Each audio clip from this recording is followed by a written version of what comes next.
delay anymore.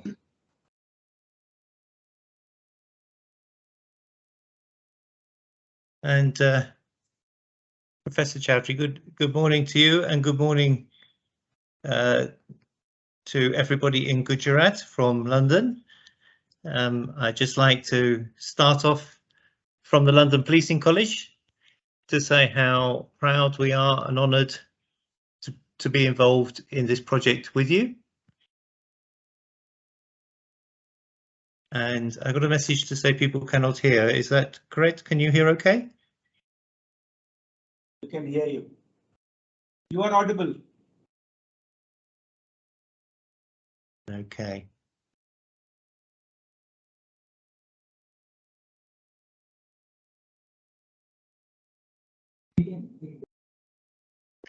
Okay, so some people can hear me and some people cannot. I will keep talking for a moment and then hand over to the National Forensic Science University. We have, this is the fourth workshop in a series of workshops for our conference, the main conference of which will be held in September, where we are looking at the policing challenges of the 21st century, particularly around protective services. And at the heart of that is, of course, the massive opportunities and challenges that come from a digital world, from the changes in digital policing. So I'm going to hand over to Mr. Stuart Hyde, Dr. Stuart Hyde, who is our lead from here. We are going to take the outcome from this and put it into our conference, and we look forward to meeting members of the university in London in September, and wish you all the best of luck for this afternoon. So with that, I will hand over to you. Thank you.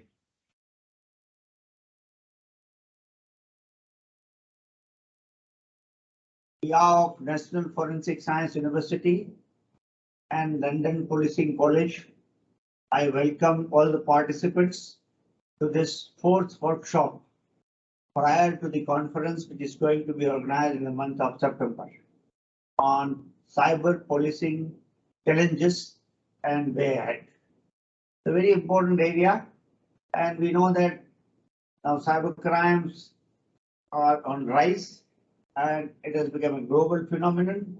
Every country is facing this kind of scenarios, and coordination amongst different countries has become essential now, because the person sitting at one corner of one country in the world can commit offense in other country, and identifying this person and then arresting the person, prosecuting the person is very difficult unless and until we have synergy, good coordination between the law enforcement agencies of different countries. And I am really happy that we have got eminent speakers from India, UK, London Policing College, and also Thailand College. And they are eminent speakers who are going to throw light on various aspects, various challenges, what we are facing as on today. I'm very happy, and it's a privilege to chair this panel discussion. I am Dr. J.M. Vyas. I'm a Vice Chancellor of National Forensic Science University. So on behalf of National Forensic Science University, I welcome all the panelists, and one by one we will take them, and then I will request the first panelist to kindly give a speech. I will give the introduction of the first panelist. The first panelist is a very eminent person in the field of cybersecurity and digital forensics. He is Professor Naveen Kumar Chaudhary. Dr. Naveen Kumar Chaudhary is a professor of cybersecurity and Dean at the National Forensic Science University, Gandhinagar, and is working since 2019.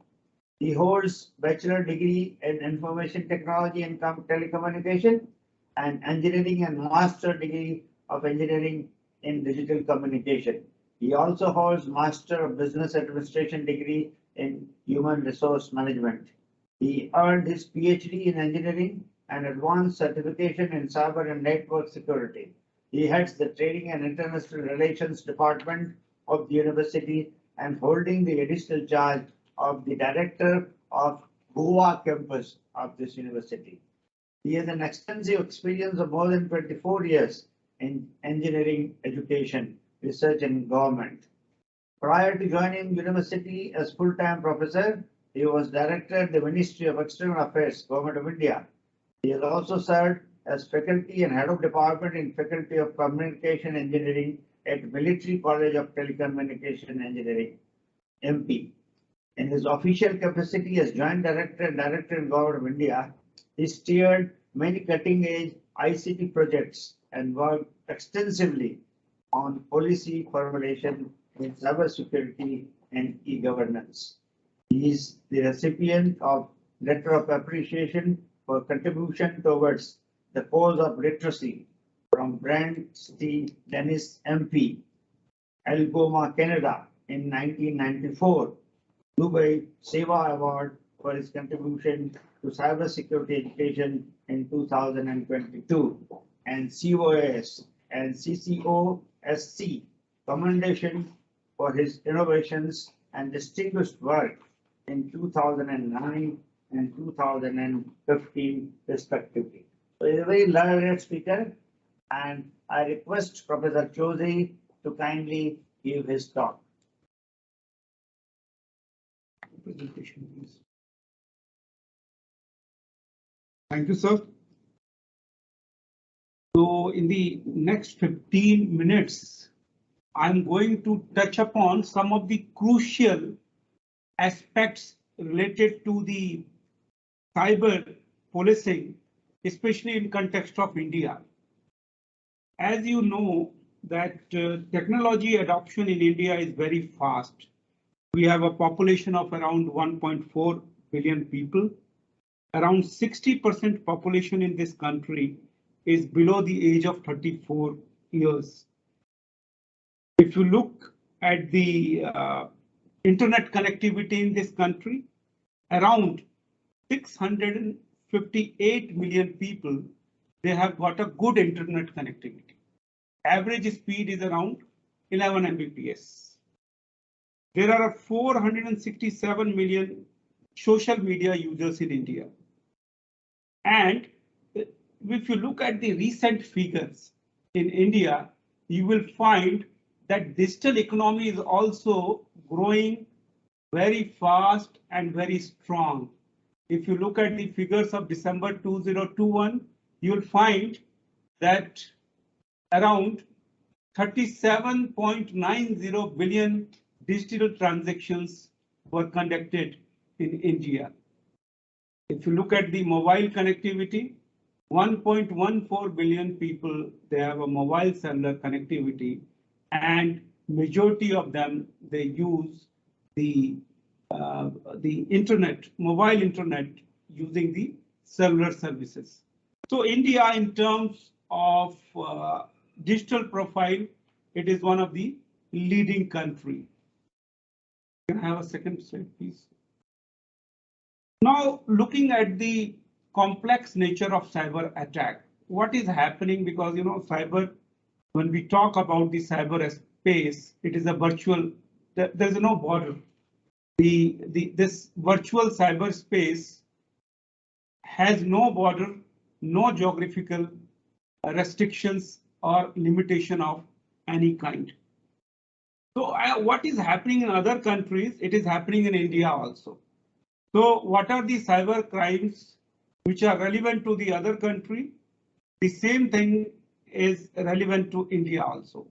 But you look at the trend, especially from 2000 to 2010, most of the attacks were fraud-based attacks, wherein malwares like Trojan viruses were used primarily for monetary benefits. But then why I have considered the year 2000 to 2010? Because that was the time in India when the broadband was rolled out in a big way, and 3G connectivity was also rolled out in a big way. Then came 2010 and beyond. During that year, what happened? That the OFC plant, optical fiber plant, were established in the urban areas, suburban areas, and a large networking took place. and because of that, there was an increased attack surface for the network-based attacks. So that was the time 2010 to 2014. India witnessed a lot of network-based attack, bank ATMs, corporate networks. It was targeted. Now, the another trend which we have seen in India, that is 2014 to 2019, that was the time that because of the good connectivity, 4G coming in, broadband going down to the village level. Now, the issue of social media, related social media.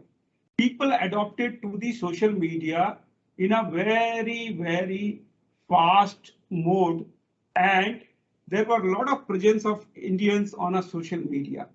Now, one part is that it helped them in a social networking, but then for the criminal, it was giving them a different kind of opportunity. So social engineering kind of attack, there was a rise in such kind of attack. Then online radicalization in some part of the India, because of the social media presence, social media platform adoption in a big way, there were cases of online radicalization because there are many groups, they use the social media platform for promoting their ideologies, and that is the way we have also seen a radicalization trend. Now, 2020 onwards, this is a totally different kind of era. In fact, for the entire globe, we have seen that some of the top brands now putting a notice on their website and categorizing some of the software as a cyber weapon. Then we have also seen that how during the COVID time, the R&D labs were targeted. Then specifically designed malwares are planted in the sensitive organization. Operational technology, industrial control system, it is being targeted. So this trend is totally different, and the more sophisticated attack vectors are going to be used by the hostile actors, state actors, non-state actors. Now look at the reported cybercrime cases in India. We had only 2018. In 2018, we had only 27,248 cases. In 2019, we had 44,546 cases. And now in 2020, we had around 50,035 cybercrime cases which were reported by the people. Now, if you look into these cases, you will find that 60% of such cases were fraud-based cases in which online fraud, banking fraud, these kind of activities were involved.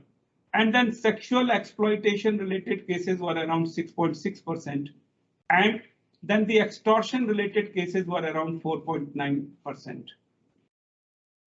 If you look into more detail, there were around 40,047 cases of a banking fraud. Then OTP fraud cases, 1,093. Then 1,194 around credit oblique debit card fraud cases, and the other cases were around 2,160. Now, another trend which is emerging in India is the fake news. And I believe that many countries in the world, they are facing the similar kind of issues. The fake news, there are around more than 500 cases of fake news were registered in India. Then fake profile, around 972 cases of fake profile was registered, and data theft, 2,440 cases of data theft. That also involves cyber espionage in the corporate. So this is a new kind of trend which is emerging in cybercrime in India. Now, the 2 years have been very hard for the entire globe, primarily because of the pandemic. So let's have a look at what kind of challenges we faced in the cyber domain during this pandemic time.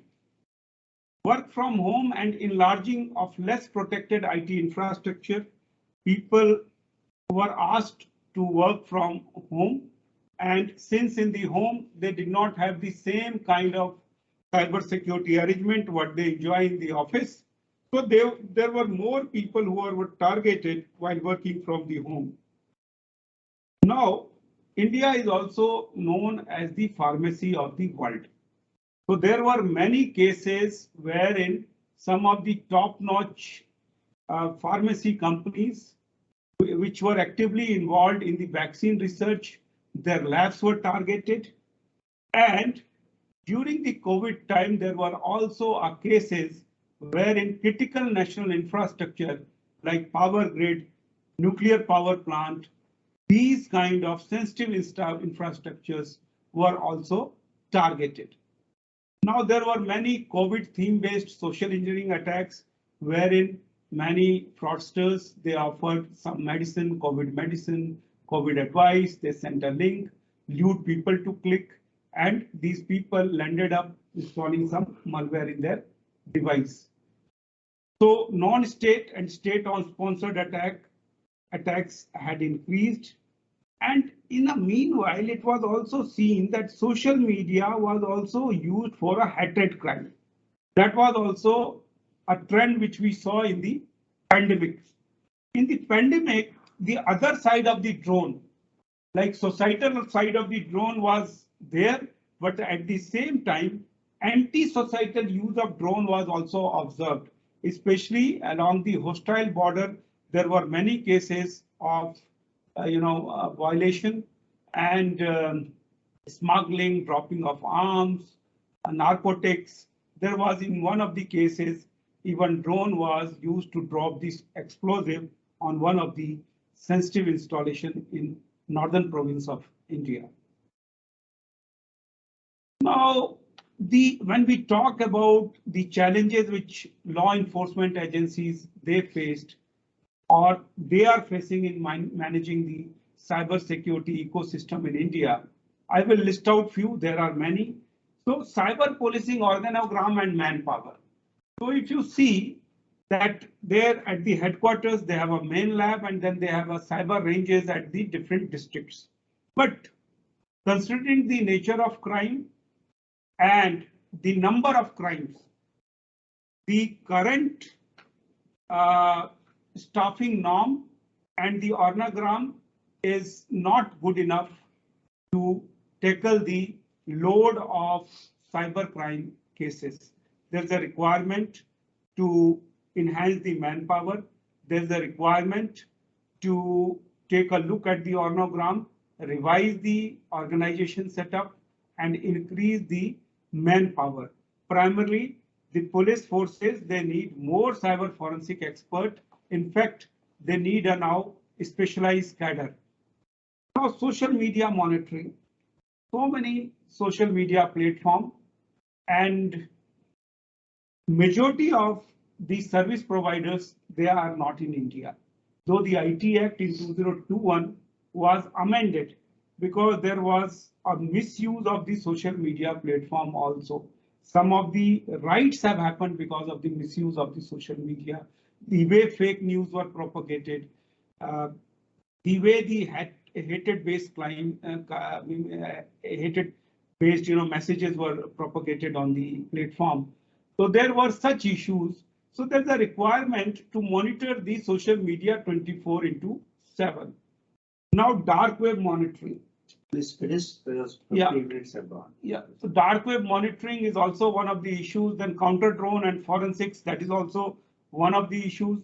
Then international cooperation, that mutual treaty, wherever we have a mutual legal treaty with the countries, they cooperate well, but some of the countries, their cooperation is not that forthcoming. So that is also one of the issues. But then what is the good aspect is that a lot of initiatives have been taken by the government of India. We have a portal wherein we entertain online registration of the cyber crime. Then we have a 24/7 helpline. So that can be used by the cybercrime victims. So they can, launch their complaint either through online portal or they can, use the helpline. Then there's a lot of awareness campaign also, a lot of videos, door-to-door programs, educational awareness programs. So all these initiatives have been started by Government of India in a big way. I will just very briefly touch upon the two because of the paucity of the time. The terrorist drones. Now in India, in the border areas where the borders are little hostile, now the issue of the drone is, a big issue. The terrorist drone, why we call it terrorist drone? Because some of the drones were launched by the hostile country. It came inside our, territory and then it dropped the explosive in one of the defense installations. Now it came in the dark hours.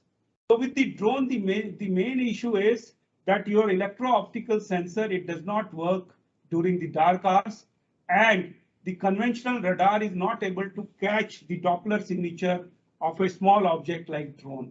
So this is one of the gray area. Then another major incident which we have seen, that industrial control system and the critical national infrastructure. One of the nuclear power plant that is located in the southern region of the India, Kundankulam, that is in the Tamil Nadu, it was targeted by one of the hostile actor, and when it was probed, it was found that they wanted to steal the nuclear reactor design. Similarly, there was one massive attack on the electric grid in the western part of the India, and when it was investigated, it was found that the hostile actors, they have planted 8 malware and 20 GB of malicious code were found in the computers, and because of that, the entire grid was shut down for 3 days. Now, the university, National Forensic University, primarily this university came into existence to strengthen the criminal justice delivery system. So we are in a big way doing the capacity building for the law enforcement agencies. We have upgraded our infrastructure. We have Center of Excellence in Cyber Defense Center. We upgraded it during the Corona time. We made it, we made changes in our infrastructure so the facilities can be extended in a virtual way. Then recently we identified that there are 17 areas wherein the law enforcement agencies are facing challenges. So now we are going to establish an advanced center of excellence in digital forensics, wherein we'll be training the law enforcement agency officers in those areas. Now, what we feel at a university that still there's a requirement of a capacity building through training and skill set, and that too in a big way, because the way technology is evolving and a lot of sophistication has come into different type of cyber physical systems which we are using, ICT systems which we are using. So that entails that we need to have a clear-cut capacity building program. Then there is also a requirement of a specialist cadre to tackle the operational technology, industrial control system based attack, the attack that targets the cyber physical systems. So we need to have a specialist cadre. Then proactive cyber policing and intelligence gathering through technology. To handle the cyber crime, the proactive approach is must. So therefore, open source intelligence, space-based tools, GIS-based tools, use of AI/ML. So all these technologies are very much required to get into the proactive mode to gather the cyber intelligence. Then the like-minded international institutions, they can also think of a framework to share the cyber forensic intelligence that will help the countries to tackle the cyber crime in a much effective way, because being a virtual, cyber space is completely virtual and it has a porous border. Now, public trust awareness, that is also important, because until unless you make the common people aware, you will not be able to achieve the cyber safe, healthy cyber safe country. So public awareness is must. Police people, law enforcement agencies, they have to also earn the public trust. And industry academia collaboration is also must if you want the solutions. So dark web, all these where you are not able to trace the originator's IP, the only way is that to come out with new solutions which can help in the investigation. So industry academia collaboration, taking up research projects in the niche areas, that is must. Thank you so much. Thank you, Professor Chaudhary, for an excellent presentation, very informative. And Professor Chaudhary covered most of the aspects, right from the statistics to the crimes which are taking place and registered in India in the last 3 years, and also the challenges India is facing. Also discussed here, and he also mentioned the way ahead, what is to be done in this area, how we can collaborate with other agencies to see that we come closer to this and we are able to handle this kind of challenges in a big way. Just to throw more light, in India, we have cyber police stations. So every city has got one cyber police station, which is manned by a police officer, but then they engage cyber forensic experts who are helping the police on day-to-day basis. And these police stations are functioning 24/7. So each city, each town rather in India has got a cyber police station, and this is how the country is trying to handle this kind of cyber crimes which are taking place on day-to-day basis. And then in addition to creating more and more trained manpower through students, the university is running number of programs, masters in digital forensics, masters in cyber security, MTech in cyber security, etc. So we provide these kind of students to various agencies, but we also do consultancy. We ourselves handle cybercrime investigations, and we also do cyber auditing of various organizations, various IT installations. So that also is done to see that we strengthen this mechanism to see that the country remains safe and secure. And this we don't do for India only. We are helping many countries in that capacity building. I would now like to invite the second eminent speaker. He is Police Lieutenant Dayavant Vivatyat from Royal Police Cadet Academy, Thailand. Police Lieutenant Dayavant is currently a lecturer at the Faculty of Forensic Science, Royal Police Cadet Academy. His main responsibility covers teaching on the topics of cybercrime and technologies in the police force. Before becoming a lecturer, he was a police investigator at Lumpini Police Station, Metropolitan Police Bureau, Royal Thai Police, where he had a great deal of experience dealing with cyber-enabled crimes and white-collar crime. He has a Bachelor of Public Administration from the Royal Police Cadet Academy and MSc Media and Communication, Data and Society from the London School of Economics and Political Science. He is a very well-known expert in this field. I invite Police Lieutenant Dayavant to kindly make his presentation. Yeah. So good afternoon, everyone. So first of all, thank you for introducing me to the whole class, the whole room. So may I share my screen so that I can continue?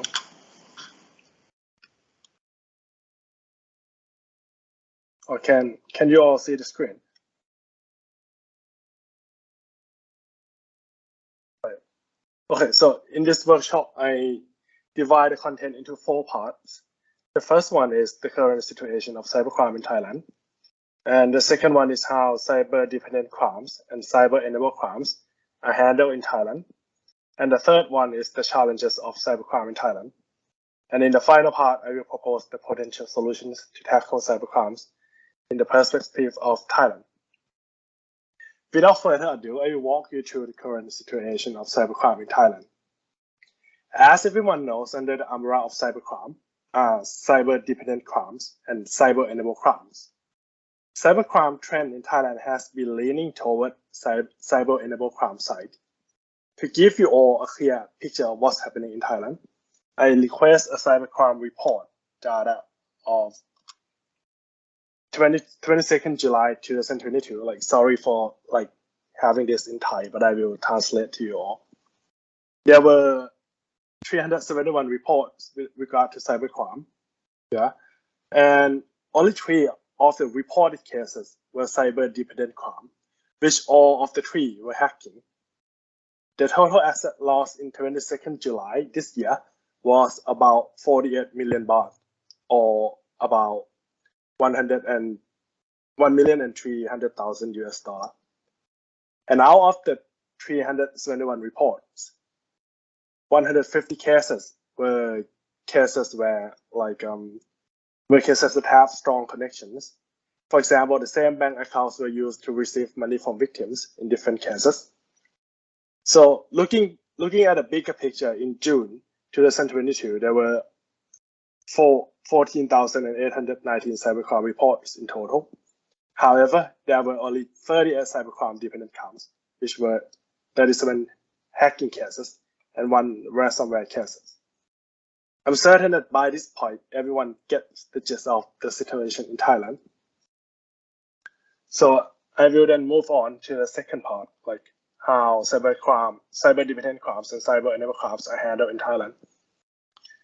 Since I would like to emphasize more on the challenges and the potential solutions, in this part I will quickly and briefly explain how Loyal Thai Police handle cybercrime cases. So there are 3 main police departments handling cybercrimes and the Police Cyber Task Force under the command of Loyal Thai Police. The first one is the Cybercrime Investigation Bureau, or CCIB.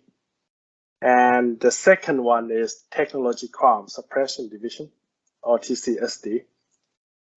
It's a department under Central Investigation Bureau, and the Central Investigation Bureau is under the command of Loyal Thai Police again. And the third one is local police station across the country, consisting of, police station for Metropolitan Police Bureau and Police Region 1 to 9 across the country. The Police Cyber Task Force, unlike the others, is a task force, permanent task force, set up to receive reports from victims and later assign cases to responsible units. To report cybercrimes in Thailand, victims can report cybercrime at either department. Cases then will be passed on to responsible units according to the criteria. Victims of cybercrime can choose to report crime to the online platform or do a walk-in report at CCIB, TCSD, or any police station across the country. So, as of now, Loyal Thai Police adopt the online report platform to make it easier for victims to report crimes. As mentioned earlier, Loyal Thai Police also utilize data-driven approach to fight cybercrime. Loyal Thai Police always detect the connections of different cases in order to tackle crimes at their roots. By adopting such approach, Loyal Thai Police can freeze the bank accounts that are used to commit crime quicker. As a result, more people are getting their money back, and also more criminals are being traced and prosecuted. Now, I think it is just the right time to bring up the challenges that we are facing. First of all, I believe that many countries are encountering this difficulty. It is the difficulty in acquiring data from service providers, especially social media platforms.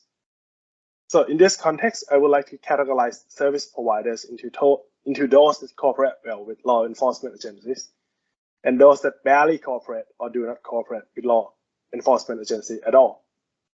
The latter one is a real problem that leads to court cases, since law enforcement agencies cannot acquire adequate evidences to prosecute criminals despite knowing who they actually are and what crimes they commit.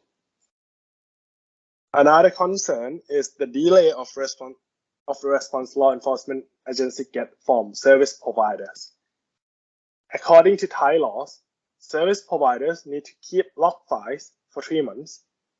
Therefore, if service providers hand data, for example, IP address, that has passed the 3-month period, the data is no longer useful as evidence.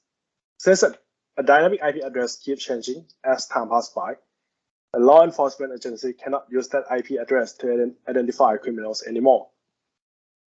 And another point is is the point that Dr. Naveen mentioned earlier, that there's an insufficient or ineffective collaboration with foreign countries. Some foreign countries may choose to ignore one's request to assist in investigations. These issues make it hard for law enforcement agencies to keep up with transnational crime syndicates, since they do not have jurisdictions and they easily operate cross borders. And thirdly, there's a shortage of experts who are specialized in investigating cybercrime, both cyber-dependent and cyber-enabled crimes, especially at local police station level. Fourthly, there's a lack of verification platforms when it comes to online fraud. As of now, there's no official verification platform to warn public and allow public to check whether who they communicate with or the bank accounts that they are going to transfer the money to have a risk of committing cybercrime. And lastly, there's a low public awareness towards cybercrime and fraud in the society. To conclude, these are challenges that we are facing. We do recognize them and have been trying to fill the gap, as I will further propose to you all how we adapt ourselves to cope with cybercrimes. In line with the challenges, firstly, we have been reaching out and cooperating with service providers, both within the nation and abroad. Our efforts have paid off and lead to a great deal of cases prosecuted. Secondly, we have a great number of bilateral meetings and cooperation with foreign countries to set up a cooperation when it comes to criminal investigation, prosecutions, and extraditions. To give you all an example, not long ago, Thailand Internet Crime Against Children, in collaboration with NGOs, was able to shut down an online child sexual exploitation page on the vk.com domain. Law enforcement officers were able to track down the owner of the page, a resident of Sweden, the Loyal Thai Police, public prosecutors, and the Swedish police have been in close cooperation to arrest and extradite the offender to be prosecuted on human trafficking offenses in Thailand. In addition to this cooperation, there's a cooperation between Loyal Thai Police and the Cambodian National Police in November 2021. The Loyal Thai Police rescues 363 Thai laborers working in Cambodia. They were forced to act as scammers for an online gambling website. The victims were also subjected to physical harm by the employer. The Child Women Protection and Anti-Human Trafficking Center, Cambodian National Police, and ASEAN Act work together on repatriation of the Thai victims. And I believe that these are great examples of how Thai law enforcement agencies collaborate with foreign law enforcement agencies. Thirdly, we have been training police officers, both from specialized units and local police stations, to be able to tackle cybercrimes. The training includes relevant laws, investigation techniques, digital evidence collections, and so on. As of now, we are having more and more police officers who know how to deal with cybercrime in effective manners. And fourthly, we have adopted technology to fight cybercrimes. As mentioned earlier, we initiated a data-driven approach by analyzing data from different cases to find connection among the cases. As a result, we become quicker in terms of tracing assets, investigation, and prosecution. Lastly, Loyal Thai Police see the importance of raising awareness regarding cybercrime and fraud, and also cybersecurity in the society. We have been warning the public through official platforms, media outlets, and social media platforms to make sure that members of the public are aware of cybercrime and fraud. And most importantly, we recognize that not only us that are improving, but also the criminals Keeping this in mind, we never neglect the current and emerging challenges. We always reflect and revise our actions. And we're keen on learning from other countries' best practice. Thank you. So much, Police Captain Payawat, for an excellent presentation. So very brief, but you covered everything with regard to the cybercrime scenario in your country. Two aspects you started with was cyber dependent crimes and cyber enabled crimes. And that was very interesting. And you also discussed the challenges your country is facing in investigating such crimes. Yeah, these crimes are otherwise also complicated because you see, always what you have is a victim device. There are two devices, two digital devices that are used, accused and the victim. Now the victim device will come to you because this is the victim and then this is how the crime has taken place. Now analyzing the victim device, you have to reach to the accused device and then identify the perpetrator of the crime. And then you also need support of the service provider, which you rightly said, these are the challenges in Thailand you are facing. So very, very good. It was an excellent presentation, very informative, and everybody enjoyed it. Thank you. Thank you so much. Now I would request the third eminent panelist. He is Bhushan Gulabrao Borse. He is in fact a police officer. He is an Indian Police Service officer, presently working as Assistant Director in Sardar Vallabhbhai Patel National Police Academy. In India, we have a Central Police Academy, and there is only one academy for the entire country, and it's a very important academy we have. And he is working there as a teacher, as Assistant Director, and he trains number of police officers who go from all over the country to study, to get trained in this institute. So he is cadre of 200 batch, 2000 batch. He is currently working as Assistant Director, as I told. He holds bachelor degree in engineering with dual post-graduation degree, Masters in Information Technology and Master's degree in Police Management. He has been awarded with Director's Commendation and Insignia Gold Plated 2021 at Sardar Vallabhbhai Patel National Police Academy, Hyderabad. Also, he has received National Award for E-Governance in 2015 for use of ICT in citizen-centric services. He is a keen learner in the field of road safety and blockchain technology. He maintains a blog on road safety. And one more introduction for him is he is still into learning mode and he is pursuing his PhD. He is doing his PhD in digital forensics in National Forensic Science University. So I now invite Mr. Bhushan to kindly make his presentation. Good afternoon, sir. Is my PPT visible?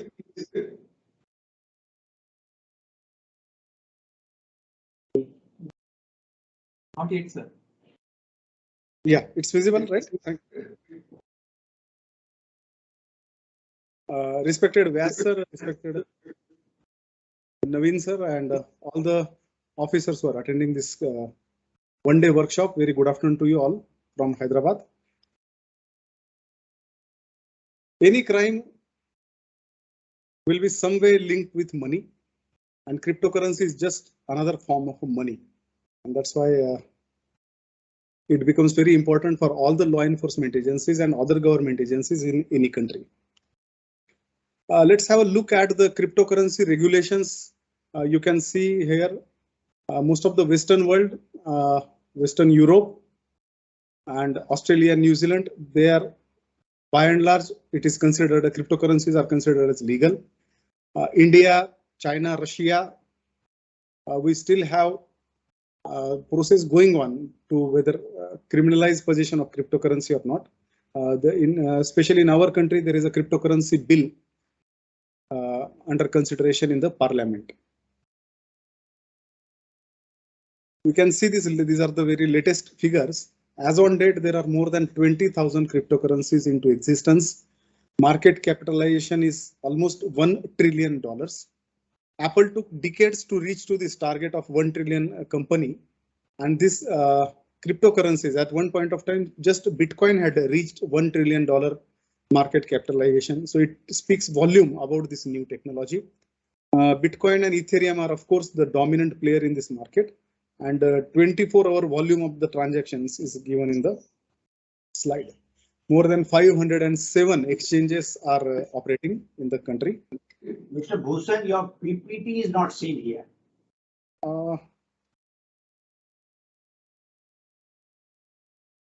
Can you share it? Yeah, I have shared it actually. Yeah, it is not coming on the screen, unfortunately. Just a minute, sir. I'll share it again. Yes.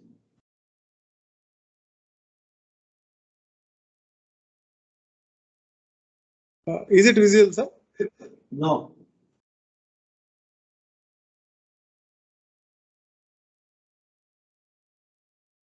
It's fine, then you can continue, no problem. You can continue. I'll just give one more try, sir. And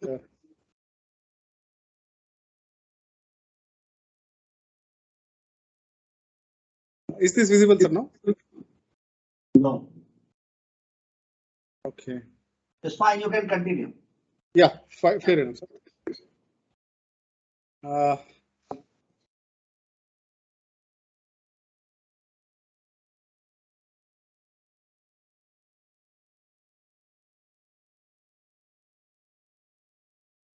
According to chain analysis, last 2021, $14 billion worth illicit money was received in the illegal cryptocurrency addresses.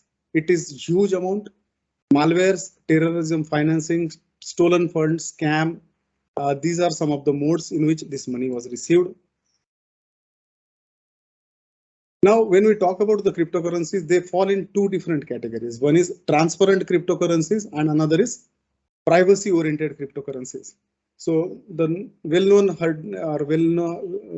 names are BTC, Ethereum, Tether, Binance, Coin, Ripple, Cardano, Solana. These are all transparent cryptocurrencies. So if I just go to their blockchain, I can find out and I can trace the transactions. But that is not so with the privacy-oriented transactions. These are Dash, Monero, Zcash, Beam, Green, PUX. Now these cryptocurrencies have been designed specifically to hide any kind of trace. They become more prominent as more and more cases started getting detected by FBI and Interpol and similar law enforcement agencies across the world. So now a lot of energy is being put by these technocrats to find out cryptocurrencies that are difficult to trace. When we try to solve the cases related with cryptocurrency, at least cryptocurrency exchanges are at least one node where I can go, I can ask for KYC norms. But again, there are peer-to-peer exchanges or swap exchanges like localbitcoin.com, localcryptos.com, where you have an option to go and make the payment in person. So no KYC required, and that traceability of the people becomes really difficult. Localbitcoin.com, Paxful, Remitano, WazirX, Binance P2P. These are some of the peer-to-peer exchanges. Again, there are some crypto-to-crypto trading platforms. More than 150 such platforms are in existence. Divide, DX, Uniswap, PackageSwap. Now these are some of the most popular ones. But again, these crypto-to-crypto transactions, they are really pain point for the law enforcement agencies across the world, because tracing one cryptocurrency as such is a problem. Multiple hops, dealing with multiple blockchains is again becomes a bigger challenge. Now, many private firms have entered into the business of giving analysis of cryptocurrencies. The most popular in the world is Chainalysis and Elliptic.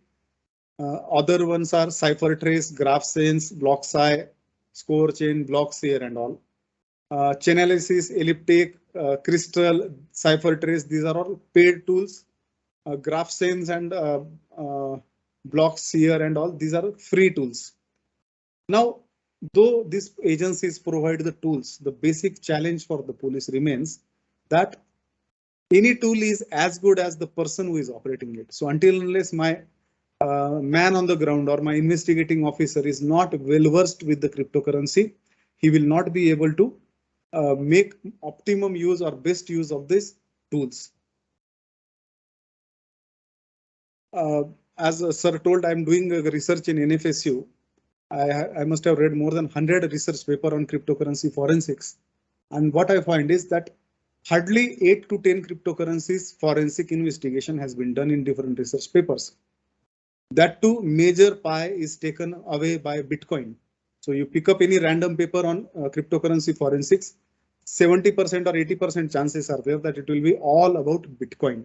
But now criminals have very easily migrated to other currencies like Monero, Verge, Litecoin, USDT, Darkcoin, Dogecoin, and you will find it very difficult even to find the blockchain for this type of cryptocurrencies.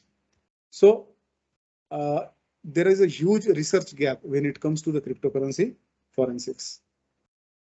Another thing for police to worry is different key formats. Every cryptocurrency has a unique alphanumeric combination to represent its public key, its private key, and public key address. Just to tell about Bitcoin, the Bitcoin private key can be presented in the form of a brain wallet, in the form of some alphabets. It can be expressed in wallet import format that is compressed, hexadecimal format, base 64 format, and the most commonly used is QR code format. Now, one currency, its same private key can be represented in different 5 to 6 formats.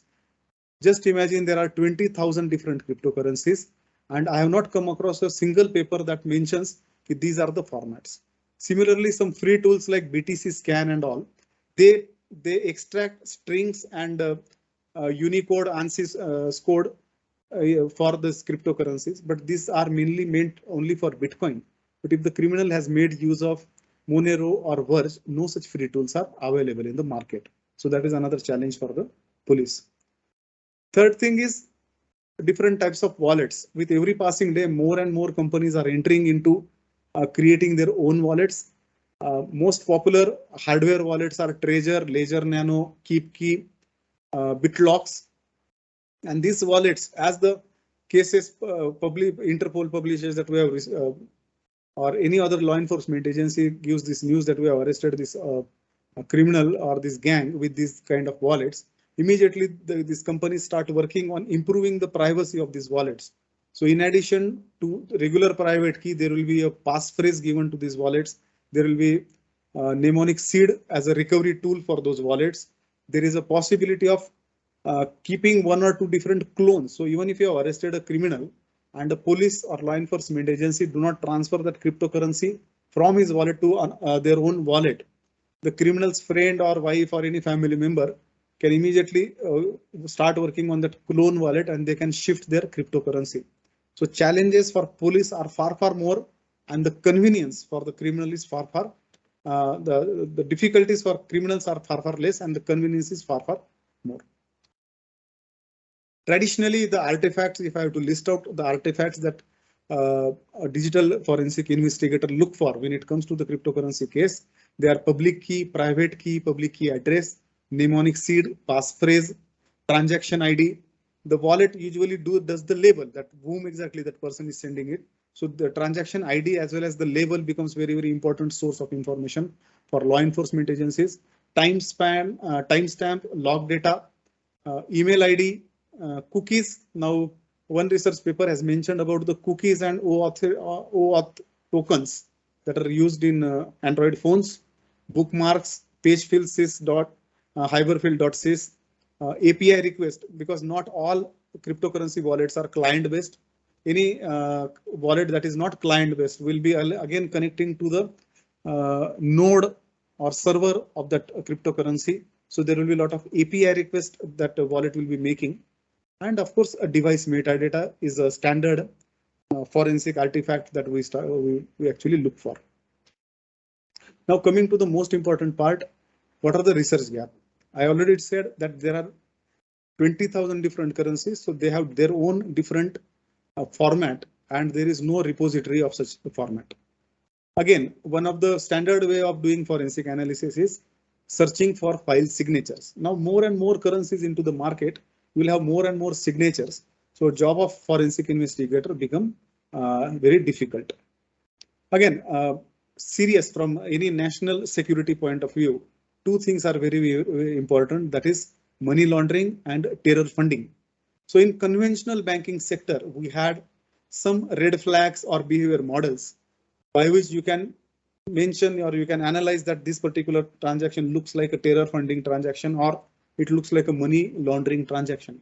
But no such red flags or behavioral models for terror funding or money laundering are into existence when it comes to the cryptocurrency transactions. Again, use of mixers, tumblers and coin join transactions have been created just to again misguide or simply terminate the investigation.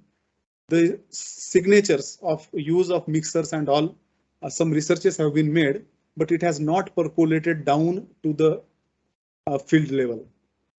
Clustering solutions, all these private companies that I mentioned earlier, like chain analysis and all, they have been using different clustering heuristics to identify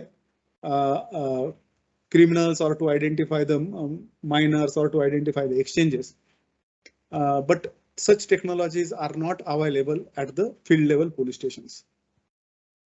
There are some efforts being made to use artificial intelligence and deep learning to find the artifacts, because humanly it becomes very, very time consuming and a lot of research gap exists in this field area.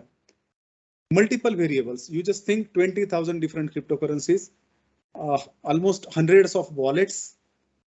The criminal can use 4 to 5 different types of browsers. He can use in normal mode, he can use it in incognito mode or privacy mode, and different operating systems. It can be Windows, it can be Linux, it can be Android. So for forensic investigator, the variables are so many. For criminals, use is very easy, but for us, it becomes very difficult. Visualization tools also, retaining visual fidelity to the underlying data to retain the full understanding of activity within the network has been a big challenge for the researchers. Again, most important now, a very latest article I read that some of the antisocial elements or some of the criminals have been uploading child pornography in Bitcoin blockchain. So it's illegal content in majority of the countries.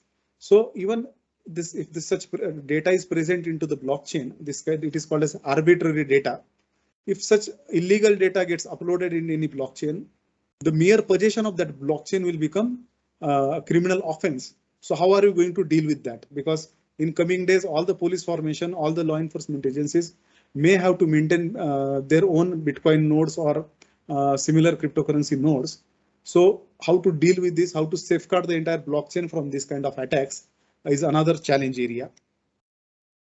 When it comes to the police, as a if I have to talk as a cop, cryptocurrency, again, it is a very, very technical topic. It takes little more time than as compared to other crimes to understand. Tracing. So detection happen in two ways. One is you get a public key of a criminal. So you use visualization tool. It takes you to some exchange. So this is a very, very difficult process. Nowadays, we have seen the cases in which even KYC is for sale. So they will catch some randomly some farmer or some illiterate man, use his KYC, create his KYC, do the transaction. So even if police reaches through the exchange, the guy will say somebody came, he paid me 500,000 rupees and they took my photograph and my document. So tracing through exchange is very, very challenging task. And another ways of investigation is once you have arrested a criminal, you do the forensic search on his mobile, laptop and his devices or his network analysis, and you do it. This is relatively comfortable, but again, a lot of challenges there. Biggest challenge that we feel is that we need a complete for capacity building, for training first senior police officers and then their subordinate police officer. We need to have full-fledged laboratories. We need to have multiple wallets. We need to conduct multiple transactions, collect the evidence and give them the hands-on training. And then only will we have a very competent police force that will be able to give justice to the victims of cybercrime that is involving cryptocurrencies. As this is an international one-day workshop, Now it is high time that the present modes of international cooperations are not sufficient, because cryptocurrency crime is a completely borderless crime.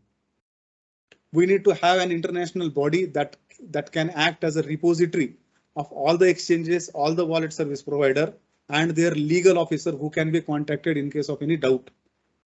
We also need an international body that keeps a collective knowledge of all the tainted coins, all the clusters that it belongs to, so that even if one case is detected, we can conduct our back-end searches to see if this arrested criminal is involved in any other offense in any part of the world. A database of detected cases, addresses, and criminals can be created by one international body like Interpol or similar United Nations body, and that need to be shared with all the countries. All the tools that are available in the market, whether free or paid, this international body can keep it a repository, and it should become accessible to the law enforcement agencies. There is high time that we develop some new methodologies, a step ahead of MLAT and all.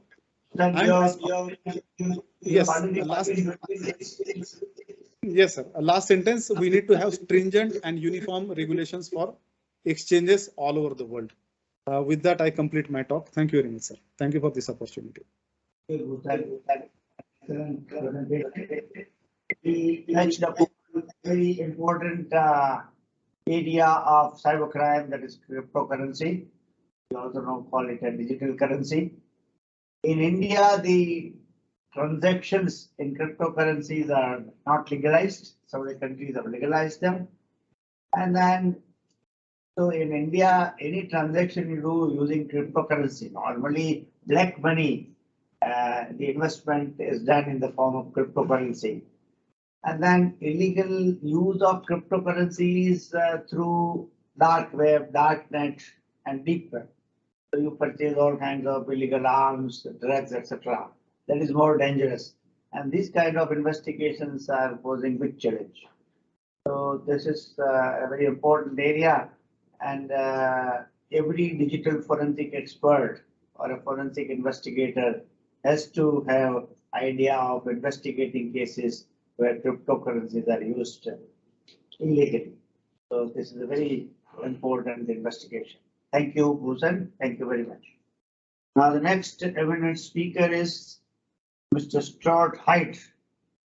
Stuart Hyde, QPM, is the chair of the Clark Foley Center, a retired police chief officer who has completed a full career within the police service in UK with exemplary service and national recognition through the awarding of the prestigious Queen's Police Medal and presentation of an honorary doctorate for commitment to cybercrime prevention and detection.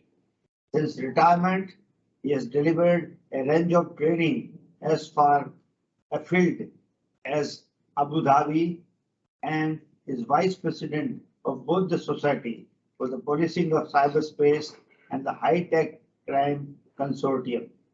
He is a member of the Europol Advisory Group on Internet Security. He is also a director of solutions for CCL Digital Forensics. He possesses a significant breadth and depth from an extensive policing experience in a multitude of situations with an effective tactical insight, experience of leading metropolitan, rural, and urban policing organizations, and at the highest level, managing substantial national assets and critical areas of government policy. A very learned speaker. I invite Stuart to kindly make his presentation. Please. Good morning, good afternoon, everyone. First and foremost, can you see the slides? Yes. Yes. Oh, excellent. Okay. Hello, everyone. My name is Stuart Hyde. I'm just going to talk to you about a workshop that we ran last week. And that workshop involved a whole range of people from industry, suppliers, companies like Amazon, digital forensics experts, from academia, the University of Cardiff, City of London Police, who are the lead agencies for fraud in the UK, Fraud Advisory Service, and many others. And we sat and we looked at what are the real problems that need resolving within fraud and cyber crime. And I think what I'd like to do over the next few minutes is just talk through some of the solutions that we came up with and some of the ideas. So the very first question was, what is the outreach of cybersecurity campaigns? We often see posters in railway stations, we see them in magazines, we see them online, but how do we know whether they work? Who actually assesses them to say, well, what's the outreach? How many people have been affected? What have they done as a direct result of that activity? And I think that's one of the problems that we don't actually know categorically what works. What we know is that we can spend a lot of money on cybersecurity, and that it's fairly easy to get funding to do that. And we've got lots of organisations, Interpol, Europol, various policing organisations, nationally and internationally, that do it. But very few people saying to us, this is how it works, this is what you do, and this is what you get out of it. The other question is, well, how do we know that those things that we're doing actually work? What's the point of doing these activities if at the end of the day we don't actually know whether they are effective and a good use of finance and a good use of time? So one of the most important things for us is to say, well, how do we define what works? How do we share that? And how do we separate it from what is essentially a fairly ineffective waste of money? So that's one of the two of the sort of things that we started off with. And in order to actually have a answer to any of that, we need industry, we need organisations that are involved in the communications chain, whether it's digital and online, or whether it's providing access for people. We also need education, we need academia, we need law enforcement, definitely, and we also need governments involved in trying to find out answers to both of those questions. The next one, which really is a big problem, and it's already been mentioned twice in this workshop, is should we have better due diligence on the registration of online identities? I could be anyone. I don't even need to be human. I can pretend to be an animal. I can pretend to be a male, a female, a child, an old person. I can be a company. I can be anything online if I set it up. Surely, after the many decades of using the internet, we ought to have a better way of ensuring that if a person posts something, sends an email, or does anything online, that they can be identified very easily. One of the biggest problems that digital forensics people face, and it was mentioned earlier, is attribution. How do you know that that person that you're trying to identify is the one that actually wrote what they allege to have written? And we'll come on to fake stuff in a minute, but this is a really important issue. When people post, send, or are searching, we really need to know who they are if we want to investigate properly. Ideas that organisations, businesses, companies can come up with voluntary means of doing this really don't apply, and it does need national and of course international rules in order to be effective. So the next area that we looked at was a slightly cynical approach, and that is, how do we know that advertisers and the cyber industry itself are not inflating the risks of cyber attacks or fraud purely in order to make further sales? So not necessarily solving a problem, but getting people to believe that the problem is bigger than they face. Who actually looks after that? Most countries have some form of advertising agency, but are they truly equipped to make judgments about the pronouncements made by marketing organisations or by cybersecurity salespeople or services? Are they telling the truth, or are they manipulating in order to make a sale? It's quite often that people will buy products thinking that they're much bigger, and I suppose purchases on Amazon can be quite problematic for that, where you want to buy something and you find that it's so much smaller and so much more useless than the product that you actually wanted. There are, of course, other organisations that sell things online, but I'm certainly aware that that's a problem. So how can we guarantee that in selling products or services by organisations involved in cybersecurity, that what they're telling the public is actually correct? And if not, how do we deal with it? Social media was mentioned earlier, and a really interesting debate that came out of this was if social media providers don't stop supporting scams that are clearly being run online, are they actually involved themselves in money laundering? So are the organisations like Twitter, Facebook, etc., who promote things, really doing a proper job in policing their own environment? And if not, what is their responsibility?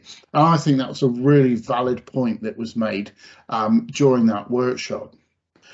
The second part of that was, should industry be forced to help the police in cyber or fraud investigations?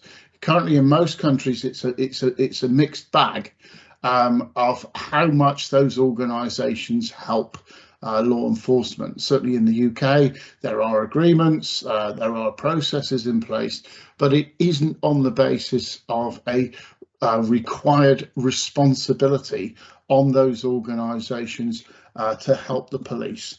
They can wait until a warrant arrives or an authority arrives, and that delay can in itself make matters much worse, as well as providing opportunities for those who are engaged in this type of activity to be able to flee the scene digitally, as it were. Another question that was raised is, are our current laws, cybercrime laws, effective? There are hordes of powers, and governments love to grandstand, or politicians love to grandstand, to say, yes, we've got this new law and it will allow the police to do this or something else. But really, is that a responsibility that actually works? Are those laws tested after they've been enacted to see whether they are meeting the needs of people and whether they've actually achieved the objective that they set out? And certainly the academics who were on the board were saying there is not a lot of research into whether those acts of parliament, for example, are actually working, and that's something that we wanted to see as well. So another really interesting aspect of this is in terms of calibration. How do you calibrate the online harm or impact of a digital crime, for example, a fraud or an identity theft, to something that occurs offline? How do you equate a burglary, or how do you equate a robbery or a car being stolen with something that occurs online? For example, abusive images of children, or fake identities, or insulting behaviour. And how do you balance those two up? At the moment, there is definitely a feeling that if it's online and it's fraud, it's of a much lesser value than something that's offline and actually physical. So those two things need to be equated. The growth in online crime in the UK is phenomenal, whether it's through fraud or whether it's through helping to allow people to commit other offences. It has grown exponentially. But what it hasn't done is attracted the amount of policing activity and policing response that more, dare I say, the more glamorous or more obvious types of crimes, such as robbery, rape, burglary, murder, have done. I'm not suggesting that online fraud should be equated to those much more serious crimes, but unless that there is some explanation and some understanding of where they fit in the and where they're calibrated between online fraud and offline fraud, people will go for the easy pickings, and that generally means that policing will ignore cybercrime as being far too complicated to deal with. So, we mentioned earlier, what's the impact of deep fake in the future? Do we actually see what is actually happening, or is it fake? This is something that a number of people raise, not just academia but business as well. How do you authenticate what you're looking and what you're reading? With the quality of imagery tools that you can now get, it's very easy to swap somebody's head, change their language, change what they said, re-record it, and it looks like they've done something completely different. Celebrities and being mixed with porn, it's quite clear that porn usually takes the lead in many of these new technologies, and deep fake is clearly one that comes to mind as well. So that's why I think it's really important, when we went to one of those earlier questions about identity, how do you identify people? Deep fake will make it really, really more challenging to do it without any real structure where you can guarantee that a person has done what they should do. So taking all those things together, it might sound rather academic, but I think the conclusions of the seminar, and hence the reason for promoting the conference in September, is not just a right what do we need to do, what do we need to fix, but so what, and how will we ensure that it has an impact, particularly on those people that are charged with keeping us safe. How do we prepare our officers, and this was mentioned earlier in this workshop, to be able to understand what is the best preventative tools that they can offer when talking to the public, or when asked by people in the street? How do they know that if they're recommending cyber essentials or some other form of preventative measure, that it works?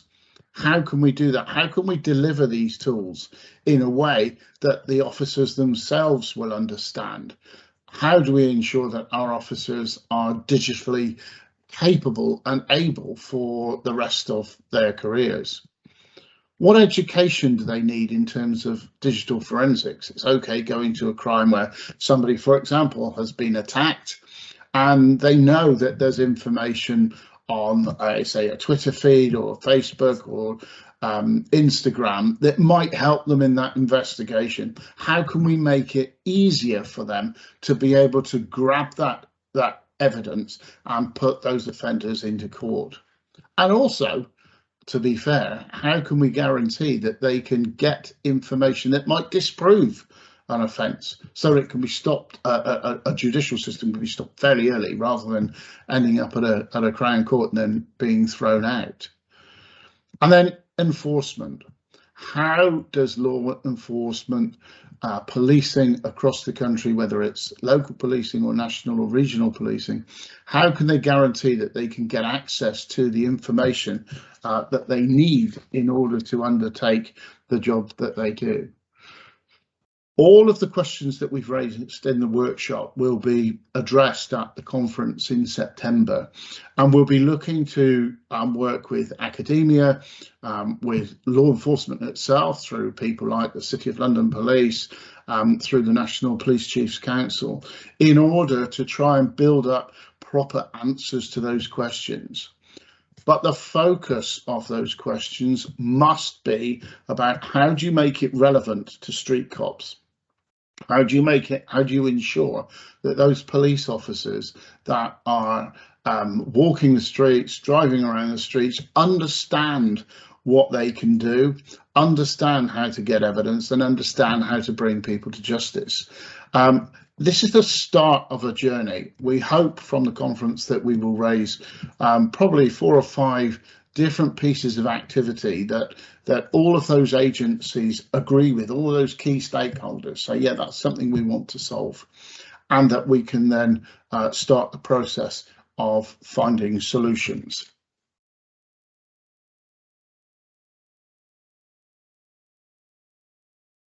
That concludes the comments from my presentation. I hope that worked. I had a lot of digital issues earlier on. Sir, thank you very much for the opportunity to present this, and I hope it was of some value. Thank you so much, Stuart. It was an excellent presentation, and everyone enjoyed. Stuart basically touched upon certain issues. He started with cybersecurity from an angle of a behavioral scientist. How will behavioral scientists take care of cybersecurity aspects? And then it also touched upon identification in case of online registrations. How to identify the person? Industry inflating the issue in order to sell their product. That, yeah, very important, and you must go for this kind of solutions. We have the solutions, and we can provide you. So then you have to keep balance. You cannot ignore it also. At the same time, you have to see that somebody is approaching you in order to promote their technology. So a balancing is required. And then, yeah, you cannot ignore it. At the same time, you cannot unnecessarily waste money in order to see that you keep your security up to date. That is that. And then, are our cyber laws effective? That's a good point, because every country has got different cyber laws, and then it requires a kind of a uniformity amongst all the countries. So there has to be some uniformity, and then just to see that we make it more and more effective. So more the effective the cyber laws are, more effective the investigation, and more effective will be the prosecution. And that will take care of the cyber crimes which are taking place in a big way. So that was a good point. And then he's also touched upon a comparison aspect with routine other conventional crimes. How we take this. And I have one example which I would like to share here. See, there, for example, there is a burglary. And in a burglary, somebody enters the bank with a weapon and takes away $2 million, for example. And then it becomes a big issue. Next day it comes in a newspaper in a big way that there is a bank robbery with so many weapons. People entered and took away $2 billion. And next day, the same amount is lost by a person through a cyber crime is not reported at all in media. Because, yeah, that's the problem. So we don't take same amount of loss. Here, that loss is through cyber crime, and that the loss was through burglary. But we give more importance to burglary than a cyber crime, though the loss is the same. Intensity of the loss is the same. So that also needs more and more awareness is required, according to me, in awareness in public, awareness in law enforcement agencies, awareness in judges, awareness in other stakeholders. If that awareness is created, people can take these kind of issues in a more serious manner. So that was a good point, which, and then deep fake impact in future. That was also a good point you discussed. So in all, it was a very effective and very excellent and informative presentation. We really enjoyed. Thank you very much, Stuart, for sparing your valuable time and educating all of us. Thank you. And thank you. Our next, thank you. Now our next speaker is an eminent speaker from the National Forensic Science University. He is Air Commodore B.R. Thakkar. Air Commodore, he was working as a pilot in Air Force, and then he worked in Air Force for a long period of time. And then after his retirement, he joined this university and is ending the School of Homeland Security and Police Science. So this is a school, he's the dean of the school, and he will touch upon the issues related to training and human resources with regard to law enforcement agencies, with regard to cyber policing. Just to introduce Commodore Thakkar, he is widely experienced veteran Indian Force officer with 35 years of distinguished service in both operations and administration. After a number of security related tenures, he had the distinction of being appointed as the Provost Marshal of the Indian Air Force, heading Air Force Police, Security and Vigilance departments at the Air Headquarters in New Delhi. He has done MSc and MPhil both in Defence and Strategic Studies and is an alumnus of prestigious Defence Services Staff College, Wellington, and College of Air Warfare, Secunderabad. He has also been a member of a UN peacekeeping mission in DR Congo since 2019. He has joined National Forensic Science University as a senior faculty and is working as a dean, steering the Homeland Security program. He has been appointed as first dean of the school. His areas of interest are Homeland Security, Police Administration, Strategic Affairs, Air Power, Defence Studies, and Peacekeeping Operations. I invite Air Commodore Thakur to kindly make his presentation. Thank you very much, sir, and good morning and good evening to all the participants of this so very important workshop. It is always a difficult task to be the last speaker in any workshop, as a number of areas have been covered. My colleague, Professor Chaudhary, has spoken on the capacity building of policing, about having a special cadre, as well as about the proactive cyber policing. And just now, the Stuart also touched upon as to the kind of education that is required for the police forces. The areas on which I would be touching are on the human resources issues in a police organization, as well as the training. While I would be touching upon the specific measures being adopted in India, the issues that I intend to touch upon would be, I'm sure, universally applicable. The cybercrime is a priority for police organizations the world over, is a well-known fact. Cybercrime incidents are increasing both in terms of frequency, scale, sophistication, as well as severity. In fact, to give just an idea, in the last year in India, we had as many as 1.4 million reported incidents of cybercrime, and in this year, we have already crossed half that number, even when half year is just about got over. So that is the rapidity with which the cybercrime incidents are happening, and there is obviously the need to handle and address them.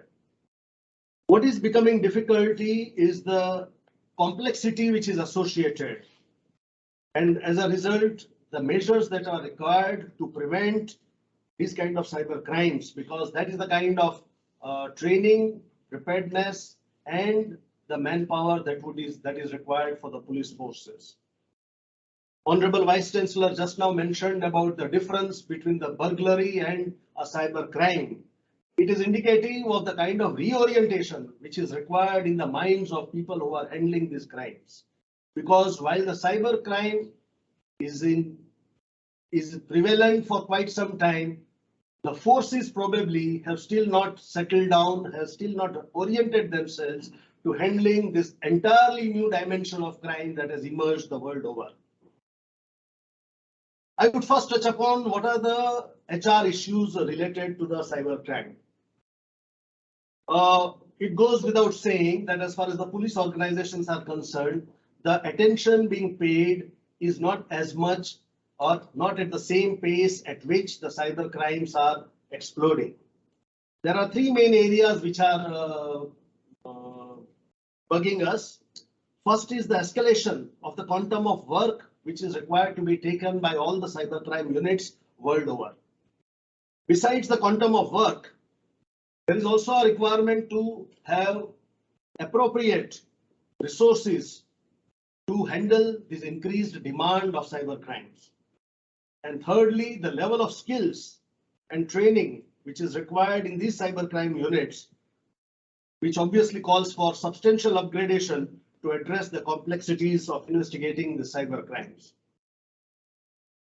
I would take liberty to state that the skill competency of the senior police officers also requires to be raised to a level where they are able to appreciate and respond to these robust demands of cybercrime and cyber policing. In the matters of training, the existing investigators also will have to be upgraded and reoriented, as I just now mentioned. Some more specific issues, if I touch upon, then the requisite skills, that is technical and in-depth expertise which is required for achieving the best policing outcomes, are yet to reach the level that we deserve. Such expertise is also distinct from other investigative functions to which we are used to. The cyber competence requires immediate transferable skills in relation to other personnels working in other key policing areas, which are difficult to reorient them into cyber realm in a very short notice. The second aspect is that cyber expertise has a temporal dimension attached to it.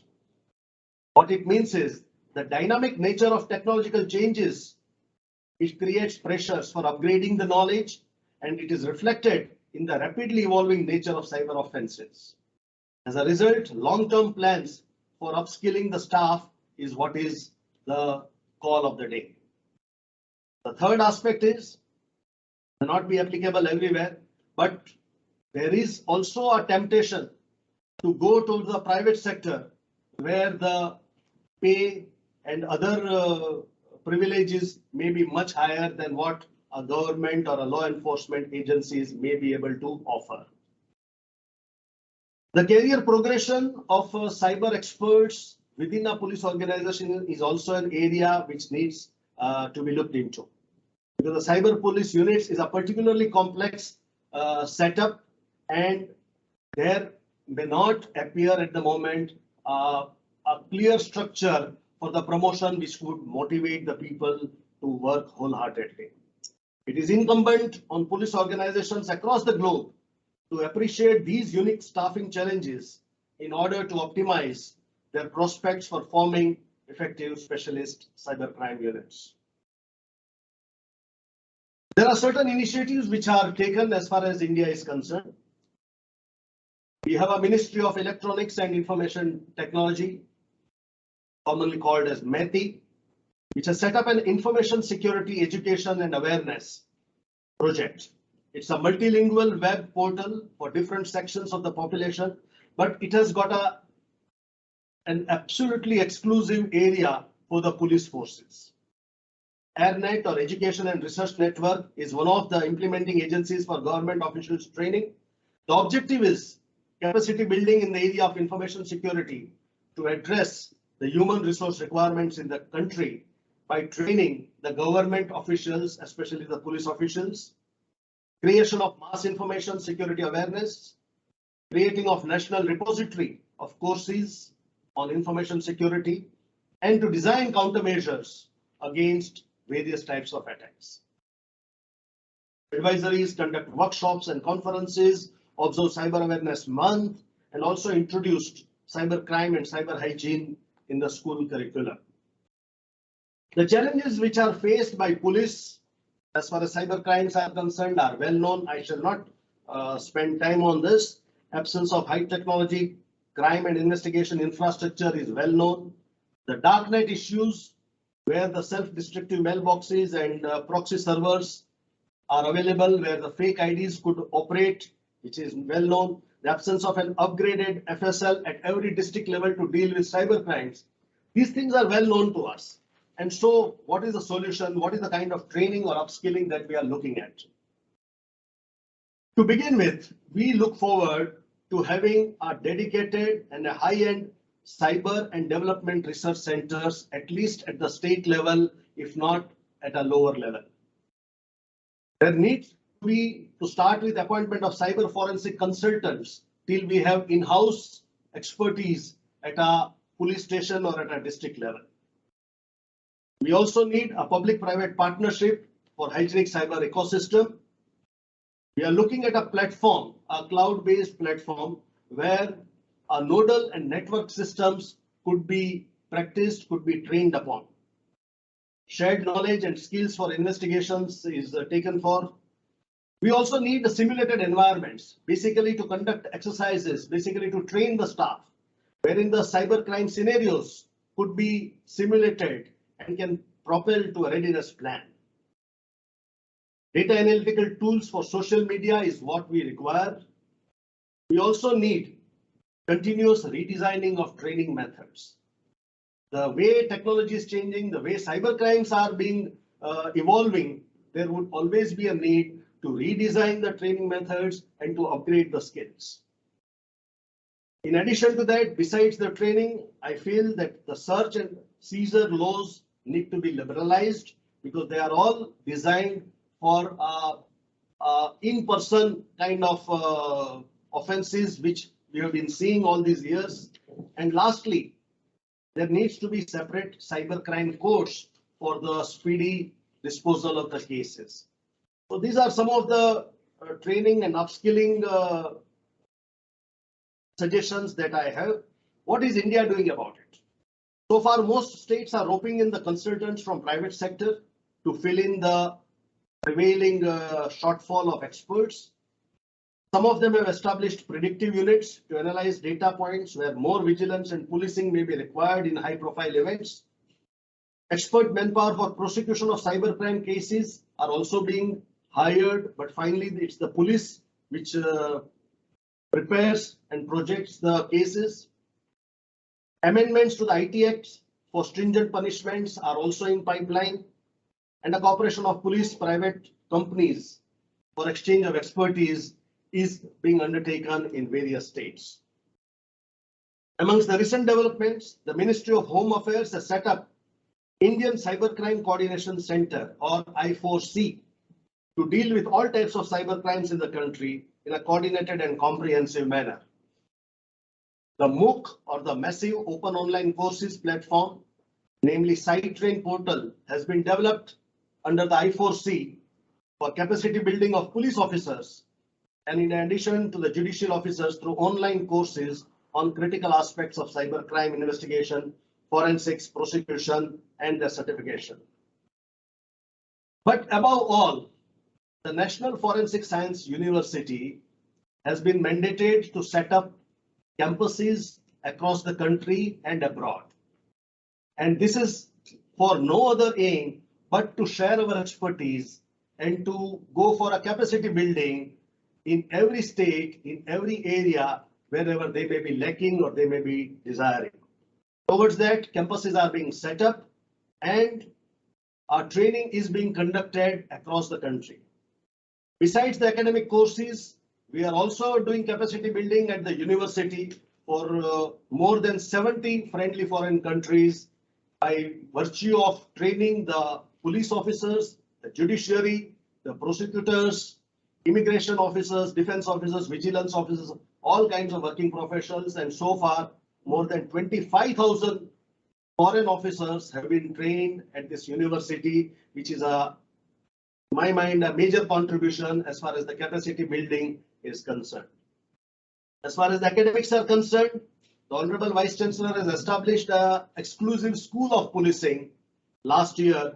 And as a result of this, we are conducting courses for policing to prepare the young students to become police officers, and along with them, the focus is on cyber security and cyber crime so that they are well equipped when they walk out of the portals of this university. This year, we are also introducing a PG diploma for the working professionals so that we are able to equip them in various aspects of security, especially the cyber security. With this, I have finished, and I think I have done it in good time, sir. Thank you very much. Thank you, Commodore Thakur. Excellent. The concluding topic was very important, HR and training for capacity building, but that also is very much required. You have investigations, and because the criminals are cyber criminals, especially, are becoming more and more smart, and they have all kinds of digital technology available with them. So they use different modus operandi in committing crimes, and to keep pace with them, we need to also take care of training aspects so that any new modus operandi adopted by a criminal is to be taught to the investigator so that they are well equipped and accordingly they can handle the challenges in this. So for handling the challenges in policing, HR and training, very, very important area, and Air Commodore Thakur very, very covered it. So congratulations, Commodore Thakur. And we had excellent presentations by all eminent panelists. And I am really thankful to them for supporting us in maintaining the time schedule and making their presentations in the best possible manner. And we had a good panel discussion. I'm thankful to the London Policing College also for the support. And we are looking forward to participate in the conference, which is coming up in the month of September.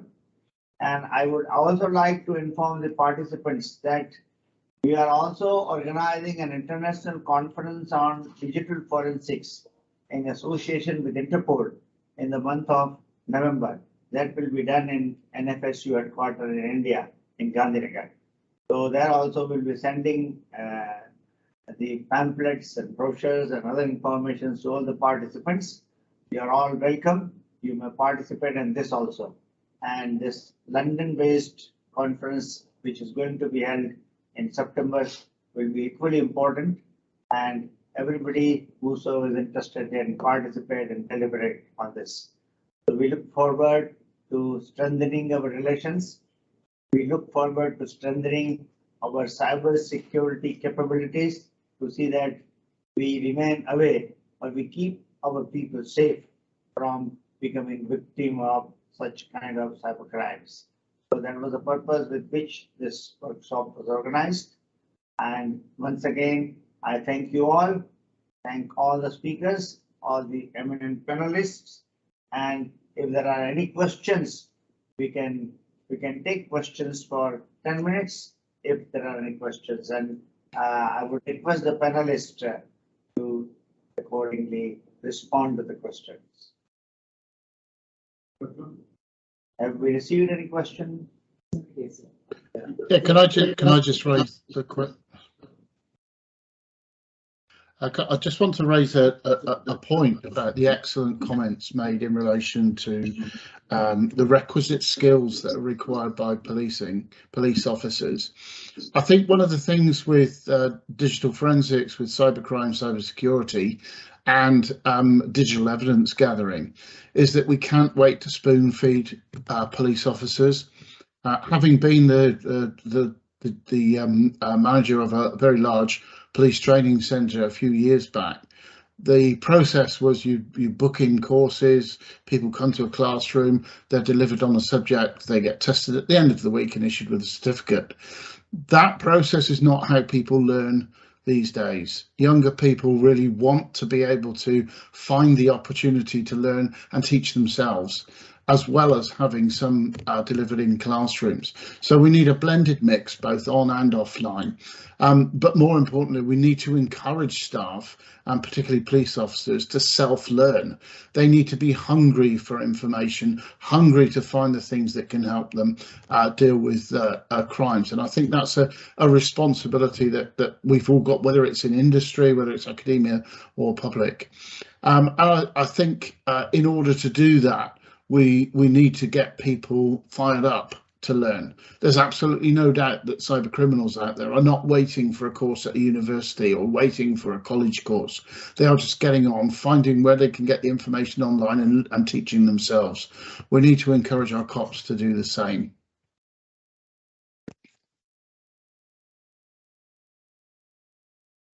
Yeah, yes. Stuart, I entirely agree with you that there's no need for spoon feeding as far as the training or upskilling is concerned. But you'll agree the world over, the awareness level varies from country to country. And especially when it comes to the lower constabulary, there is a vast variation as far as the education and awareness is concerned. As far as India is concerned, you'll be glad to know that we have launched a mobile-based portal, mobile-based system, wherein online training is imparted at different levels to different states. It's a multilingual country. In different states, different languages are being spoken about. But we at the university have devised a program wherein in every state, people of police officers of different category could learn on their own at their own pace and could appear for the examination also to get certified. Vice Chancellor may like to. Yeah, that's fine, correct. Anything? Okay, there are few questions which have been flagged in the dialog box. First question is Mr. Vishal wants to start his career in cybersecurity. He has completed his bachelor's in IT field. So there's a lot of opportunities. In fact, we have 4 full-fledged courses in cybersecurity and placement is 100%. So a lot of takers. Only requirement is that you have to choose one of the specialization. Either you have to be malware analysis specialist, you have to be a cyber incident specialist, or you have to be a SOC specialist. So you have to choose the specialization, and there is no dearth of job. Now, second question is any virtual online course in forensic science and cyber security? Yes, there are many, around 30 courses are being offered by this university. You can have a look at the website of this university, and there are many other institutions which also conduct the courses in cyber security. So there are many courses which you can do online. Another question is what are some of the key actions needed to get more engagement from policymakers, private sector and law enforcement? So one important thing which I want to highlight here, and I would also like to have a view of the Honorable Vice Chancellor and others, that what has happened in cybersecurity, the ICT part, it has matured and a lot of work has been done. So when we talk about a cybersecurity framework, 2 things are very, very important. One is in the cybersecurity plan or any framework which you want to have. One is cybersecurity policy and another is cybersecurity crisis management plan. So now the template for the same is ready for the ICT, information communication technology. But now the major challenges the world is facing, how to protect the industry, how to protect the operational technology, how to protect the industrial control system. So now there is a requirement to involve the industry, academia and policy makers to come out with the policy document in the OT cybersecurity framework. So there are a lot of open research areas in the OT security, and there these 3 can contribute immensely. I would like to have a views of the other panelists also in this. Anybody, any comment from any panelist? One more question: in countries like India, take time, how much is government sincere towards techno crime? Let me put it like this: government is very, very sincere. If you see the latest, update on the cyber crime website or the portal, government has made the reporting online, and there is a 24/7 helpline also, 1930. You report a crime and you get a response. Certain, investigation takes time, but but government has come out with a lot of remedial policies for addressing the grievances related to the cyber crime. Is there any system established by police or appropriate digital evidence in cryptocurrency cases? So I will request Mr. Bhushan to answer this question. Yes, sir. Dr. Chintan, BPRND has recently published one standard operating procedure for investigation of cryptocurrency cases, and what are the free tools, paid tools available are clearly mentioned in that. And we at National Police Academy, for all the senior police officers, when we give the training, we have been sharing the best practices followed across the world, and we have been using that. Yes.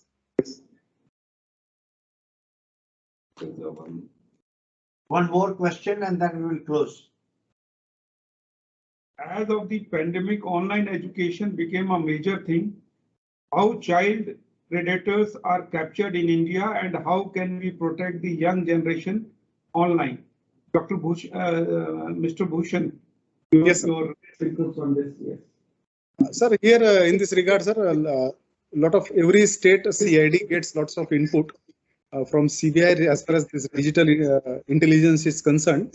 And states like Kerala, Tamil Nadu, Karnataka have been very proactive in taking actions in this field. Telangana also recently a lot of action has been taken. But of course, much more is desired in this area. It's a work in progress. It's not one-time work. It's a continuous work. Okay, thank you. Thank you so much. So I thank all the participants, all the panelists and everyone, the officials of the London Policing College and the staff of the NFSU for their cooperation and support in making this workshop a grand success. Thank you so much. I'm looking forward to see you soon. Thank you, sir. And Bye-bye. thank you on behalf of the London Policing College. I've posted the link for the September conference and we look forward to seeing you then. Thank you. Thank you. Thank you. Bye-bye. Thank you, sir. Thank you, sir. Jai Hind, sir.